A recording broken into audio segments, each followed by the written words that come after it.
Hey, just wanted to get you an update of Duke. We are out in Shields today. It is dog friendly and a lot of fun to take dogs into and work on some training, as well as some controlled exposure. So controlled exposure is used a lot in the dog training world for aggression, insecurity, fear, all kinds of stuff that we're dealing with. So when a dog already has like a behavioral problem or a fear or an insecurity that's already there, controlled exposure is a great way to combat. Excuse me. No, you're good. Come on, Duke. Good job. Combat some of the stuff that we're seeing. So what I mean by that is we get him out in public and we work on controlling his outcome. So as we are walking around, he's got to heel with me.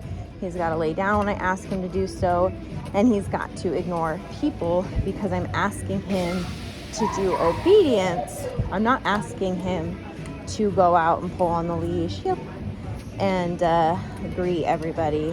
Now, sometimes when we have like some insecurity, you'll see some like confusing body language to us. So sometimes like he'll be shut down. Sometimes he'll be like what he did back there where he wanted to sniff that person. He's like, oh, I don't know what I should do. So a lot of it is coming from insecurity, even though most people would say, oh, he's sniffing that person, you should let him go say hi.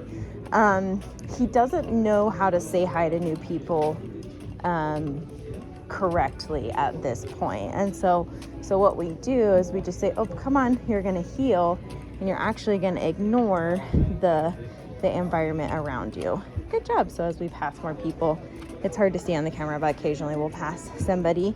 He's choosing to heel with me and ignore that person. And so that's really an important skill for him to learn, is how to keep himself in control when the outside of us feels out of control. So we come in and we ask for a high level of obedience.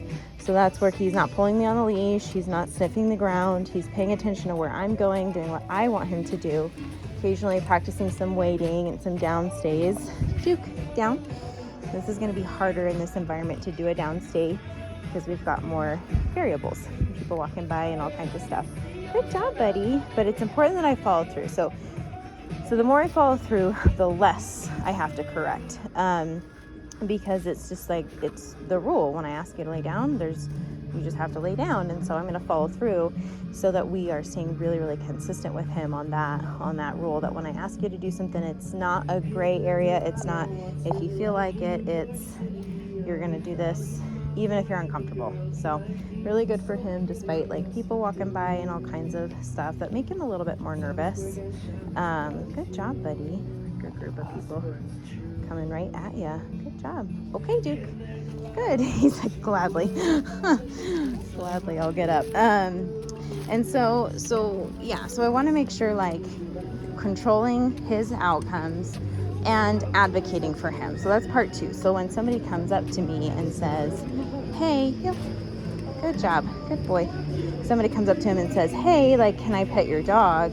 Or maybe they're already coming in because he's so cute. I'm going to say, nope, heel.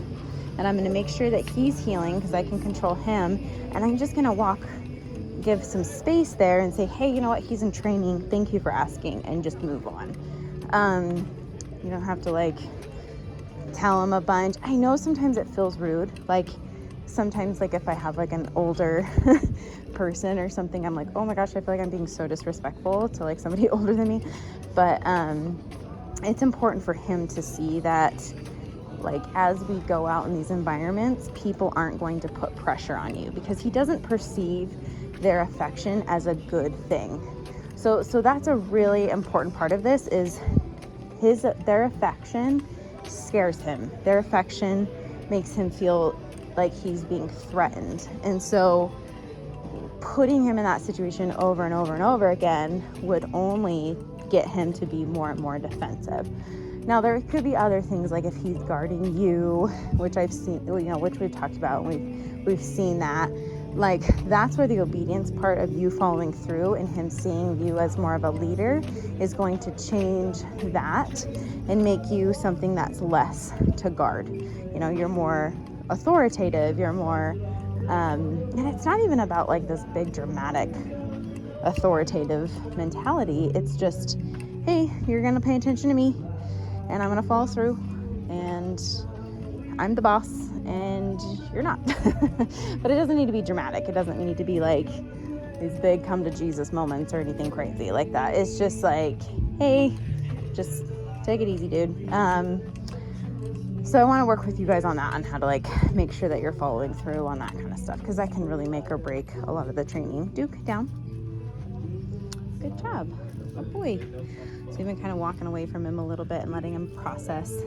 He's processing some stress, but he's doing really good. Like, this is, you know, stress is a part of life and we all have to learn to navigate it. And so stress isn't going to go away necessarily, but ideally we get better and he gets better with managing it and dealing with it. And so that when stress comes in, we're like, oh, I know what to do here. I know how to handle this situation. And then the stress doesn't feel so big. So good job, dude.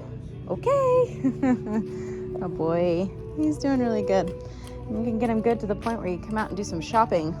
They've got some fun things here at Shields. I always am like, it's so expensive, but it's so like, look at how cute all these Utah things are. So it'd be fun to get him out and do some shopping. So anyway, hopefully you guys are having a great day and we'll talk to you soon.